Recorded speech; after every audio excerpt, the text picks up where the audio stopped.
What's up, y'all? Right now what I'm doing is a back squat, specifically a high bar squat, where the bar is sitting right here on my traps, versus a low bar squat, it sits more right here where those rear delts are. So when I'm getting underneath this bar, first I want to know if it's in the right spot. So how do I know it's in the right spot? If I stand right here next to it, it's right here at the middle of that delt. You don't want it too low, because then you have to rack from all the way down here. You don't want it too high, because then you're going to be lifting your tippy toes to kind of put it back on the rack. So the height should be right here to where you stand right here next to that bar. It sits right there in the middle of that side delt or that shoulder. When I'm getting underneath that bar, again, I want this on my traps, not the neck. I want to create that shelf of those traps, those muscles, by squeezing my back nice and tight. So when I unrack right here on the bar, I'm putting it right there on those traps. Next up, how far apart your hands should be is to use the same width as if you're doing a barbell bench press, and a width that allows you to have those elbows be tucked in, not too wide where you're not as close to the body, and not too narrow to where you have a lot of that neck and that shoulder shrug. So opening it up as if you're doing a regular bench press to get a nice stable back and have a width that doesn't have you shrugging up those shoulders, not too wide to where you're not able to pinch and squeeze those traps up top. So how this looks for me is this bar has these nice little grooves right here that is useful for a bench press. That's where my palms are gonna go. Get underneath that bar, squeeze those abs during liftoff. As you can see, the bar is right there on my traps, not my neck, right? So it's sitting right there above the shoulders and below that bone of the neck on those traps right there. I'm pulling, squeezing them tight. Elbows are not high. They're right here in line with my torso. Next up, let's talk about the width of those feet.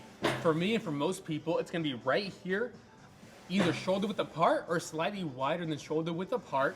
You don't want it too narrow, because then it's gonna be really hard for those knees to open up on that way down, giving you less stability. So you want it at least shoulder width apart, directly underneath the shoulders or directly underneath those hips.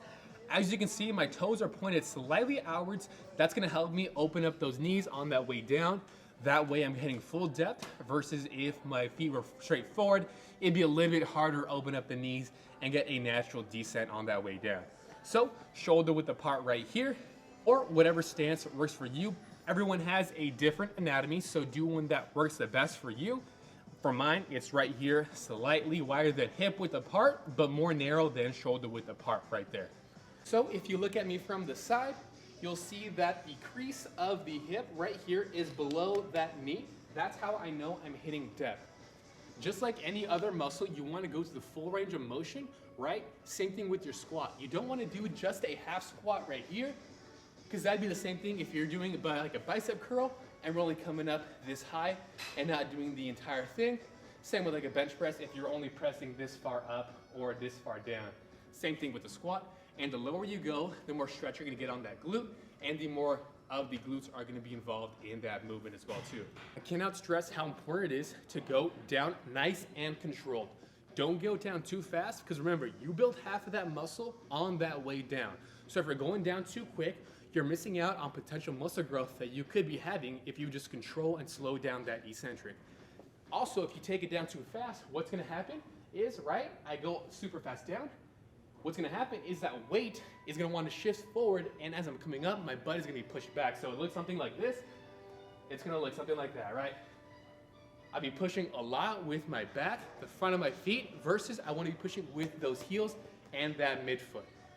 The last little tip is, if you do feel like you're super quad dominant, and if you have a hard time feeling and working those glutes, what you can do is, as you're going down, imagine like you're almost lifting up those toes off the ground. That's gonna help you shift that weight onto the heels, onto that midfoot. That way, as soon as you start pressing up, you're pressing through at least that midfoot, if not the heel, versus if you had those toes down to the ground, your body, your natural habit is going to be pushed with the front of the foot, push with those toes. Again, you want to initiate that way up by pressing through the heels and then following through with that entire foot.